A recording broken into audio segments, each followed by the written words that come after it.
The United States has 11 aircraft carriers, 10 Nimitz-class carriers and 1 Ford-class carrier. Now, all of these warships are nuclear-powered, which means they have unlimited endurance. They can be anywhere in the world and operate there for days on end. Each carrier displaces over 90,000 tons and each carries at least 90 aircraft, jet fighters, strike aircraft, helicopters and reconnaissance airplanes. This air group is equal to the strength of several air forces operated by small countries. And the carrier battle group itself has warships and cruise missile firing nuclear submarines in its fleet. That's why it's called a carrier battle group. America deploys its supercarriers like these carrier battle groups in areas of geopolitical tensions, particularly where its interests are affected. It uses carriers to signal support to its friends and to deter its enemies.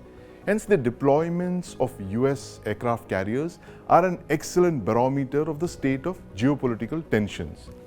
Now, currently, 3 of the US's force of 11 carriers are in refit and maintenance, but there are still 8 carriers available for deployment. That's a very large number of assets. So let's see where the US has deployed its aircraft carriers currently. Now, there are 2 active combat theaters in the world today. One in Europe with the Russia-Ukraine war, and the second where Israel is carrying out operations against Hamas in the Gaza Strip. And there's Iran, that's inimical to Israel and the United States, and Iran has activated its proxies in Lebanon, Syria, Iraq and Yemen to target Israel and US interests in the region. Now, China, a strategic competitor to the United States, has been threatening Taiwan for some months now. So that's the state of geopolitical play right now. The US has deployed 4 carrier battle groups in the Asia Pacific.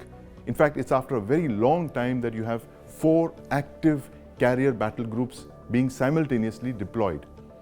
The Gerald Ford is in the Mediterranean Sea. The Dwight Eisenhower is in the Arabian Sea. And the Ronald Reagan and the Carl Vinson are there deployed in the Pacific, close to China. That's 4 out of 11 aircraft carriers. It's only 27% of the entire carrier fleet of the United States, but that's still a very large number of carriers deployed.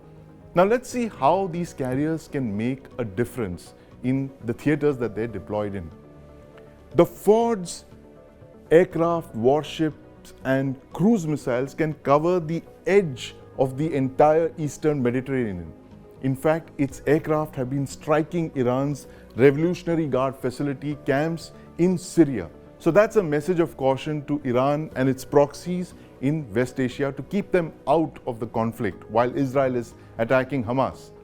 And there in the Arabian Sea, you have the Dwight Eisenhower carrier battle group, which can cover Iran and the Persian Gulf. And there in the Pacific, you have the Ronald Reagan and the Carl Vinson, which are conducting exercises at the moment, just the right amount of force in case China decides to make a grab for Taiwan while the US is distracted with West Asia. So the US has deployed a very large number of carriers, signaling support to its friends and warning its foes. News9 Plus. Download now.